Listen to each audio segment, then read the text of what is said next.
The elevator raced downward, plummeting towards an unknown fate. It would be all Stanley could do to keep himself together, if not for the bucket. Soothing him, comforting him, reassuring that in this darkest moment of uncertainty, he would be all right. The bucket is here for you, Stanley. Everything will be fine.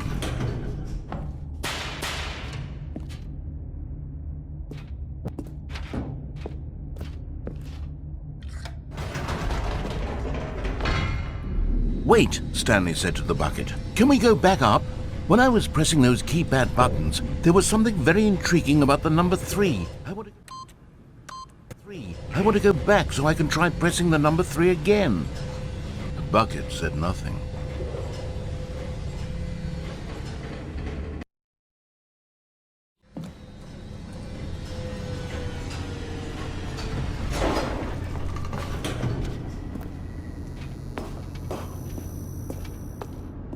Here we are, said Stanley. Now I'm going to try out that number 3 button. He took the bucket over to the keypad and began absolutely slamming on the number 3 over and over and over. Wow, he said. The number 3 is such a special button. I'm having the time of my life. Stanley looked expectantly at the bucket, but the bucket remained silent. This was a shock to Stanley, who had always felt such a connection with the bucket. How was this not as exciting to the bucket as it was to him? Once Stanley had had enough of the number 3, he got back in the elevator.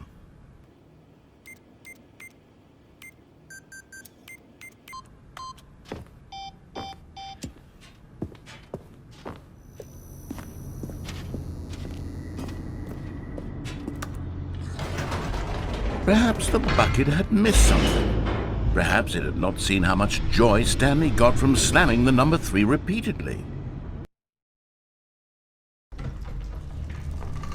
A hint of regret nagged in the back of Stanley's mind. Should he demonstrate the number 3 for the bucket again?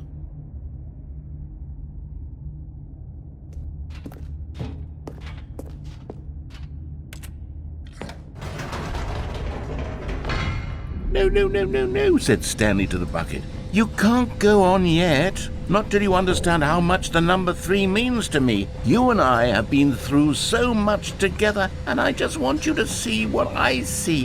Feel the happiness I feel. He smiled at the bucket, and the bucket said nothing.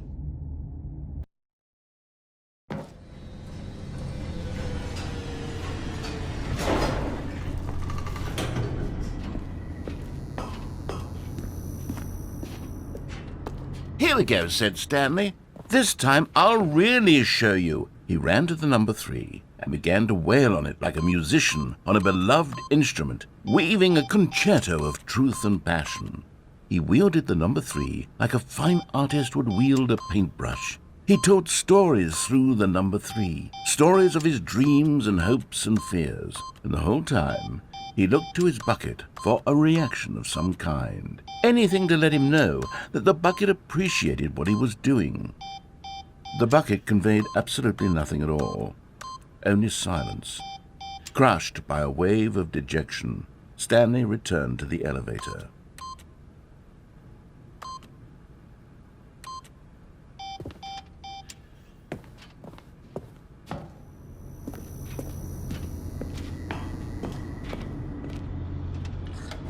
Stanley and the bucket were so close. They'd always been there for one another. Why suddenly could the bucket not connect with this passion of Stanley's? The question caused Stanley to ruminate the whole way down the elevator. He knew that there must be a way to get through to the bucket, to communicate fully with his dear friend. Surely there was a solution, mustn't there be?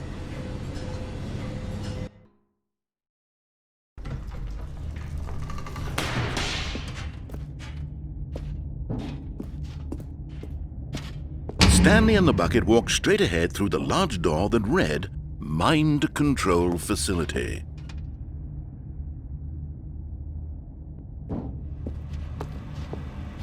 Although this passageway had the word escape written on it, the truth was that at the end of this hall, Stanley and the bucket would both meet a violent death.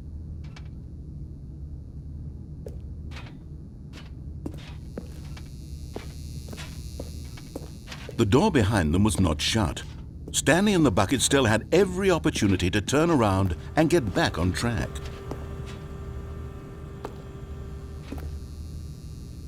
At this point, Stanley and the bucket were knowingly walking forward into a very painful death for each of them.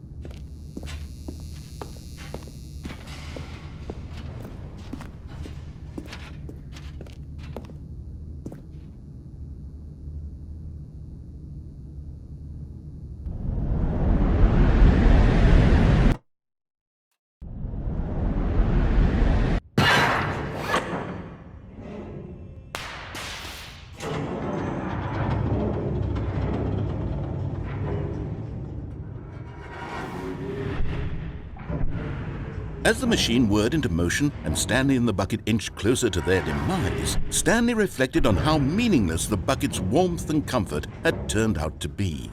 To be sure, it puts the mind and the soul at ease to embrace the bucket, but what use is a sense of ease when you're about to be crushed to death? This is what Stanley thought to himself, and he sort of kicked himself for wasting so much time carrying a bucket everywhere. Farewell, Stanley.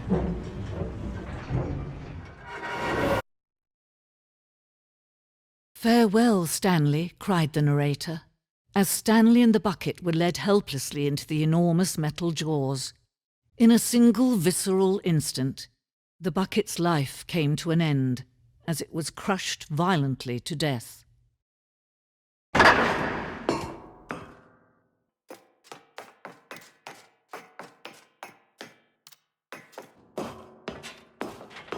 It was a shame, the death of such a magnificent bucket. It's true that all buckets are radiant in their own way, but this one stood above the rest. It was a glorious bucket to behold.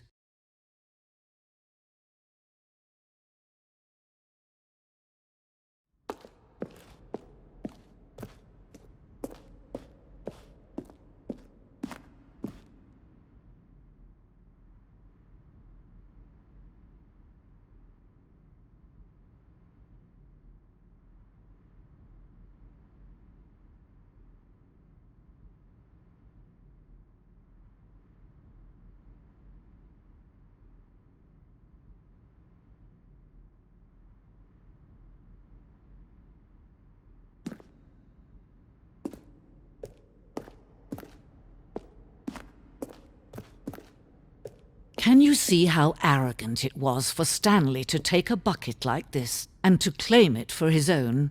Can you see the hubris that blinded him? Can you see that the bucket is far more noble than Stanley will ever be in his short life?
No man can own a bucket, and certainly not a bucket as dazzling to behold as this one. It is man who should kneel before the bucket.